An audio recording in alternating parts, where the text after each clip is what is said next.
నమస్తే కాక ఎట్లున్నారు అందరూ? ఇక పొద్దున నేను దుర్గాడైతే సినిమా పోతున్నాం. ఆర్టీసీ ఎక్స్ రోడ్ సంధ్య థియేటర్ కి అయితే వచ్చినాం. ఇక్కడ మొత్తం పోలీసు వాళ్ళే ఉన్నారు. ఏడవాడతాడా అన్న సినిమాకి ఫ్యాన్ బేస్ ఎట్లుంటది ఫస్ట్ షో అంటే, కానీ ఇక్కడ మొత్తం సప్ప ఉంది. ఒకటి వల్ల ఇంకోటి బల్లవడం అంటే ఇదేనేమో. అసలు ఏం సెలబ్రేషన్లే లేవు ఈడైతే. అరే లోపల అన్న స్క్రీన్ మీద కనిపించినప్పుడు అన్న హంగామా ఉంటది అంటే ఏం లేదు. ఇడ మొత్తం ఏడవాడతాడా బౌన్సర్లను పెట్టిర్రు. అసలు ఒక్క పేపర్ కూడా అలౌ చేయలేదు లోపలికి. ఖాళీ సినిమా అయితే చూసుకుంటా కూర్చున్నాం. సినిమా అయితే వేరే లెవెల్ ఉంది. ఇచ్చి పడేసిర్రు. అసలు పవన్ అయితే మస్తు చూపించారు వింటేజ్ స్టైల్లో. సినిమా అయిపోగానే ఇంటికైతే వచ్చేసిన. ఇక ఉగాది కదా, కొత్త బట్టలు అయితే వేసుకొని జెర్సే వద్ద ముంగడైతే ముడుచుకుంటా కూర్చున్నా. ఉగాది అంటే మనకు కొత్త సంవత్సరం లెక్క పచ్చడి పోలేలు అన్ని చేస్తారు మా ఇంట్లో అయితే. మా అమ్మ అయితే పోలేల స్పెషలిస్ట్, మస్తు చేస్తుంది పోలేలు అయితే. ఎవడన్నా తింటే అంటే మటాష్ కావాలి. ఇక మా ఇంట్లో అయితే ఈ రోజు వెరైటీలు చూడు ఏమేమో వండిర్రు. మొత్తం స్వీట్లు హాట్లు అనుకుంటా. పచ్చడి అయితే ఉగాది రోజు తాగాలి, అన్ని కలిపి ఉంటాయి ఇలా మిక్స్. ఇక మనం అన్నం అయితే తినేసి మళ్ళా అన్న సినిమాకి అయితే వెళ్ళిపోయింది. అసలు ఇది కదా సెలబ్రేషన్ అంటే. అన్న స్క్రీన్ మీద కనిపిస్తే ఎవ్వడు కూడా కింద కుర్చీలో కూర్చోడు. పొద్దునైతే డిసప్పాయింట్ అయినా, కానీ ఇప్పుడైతే ఫుల్ ఎంజాయ్ చేసిన.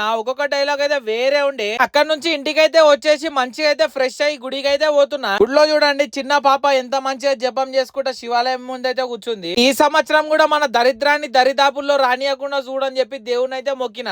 ఇంటికి వస్తే సినిమాకి పోయినా అని చెప్పి గట్టిగా వేసుకుంటారని ఈయన తెరిచేపు అయితే కూర్చున్నా. ఇలాంటి మరిన్ని ముచ్చట్ల కోసం ట్రావెల్ విత్ బంటిని ఫాలో చేయండి.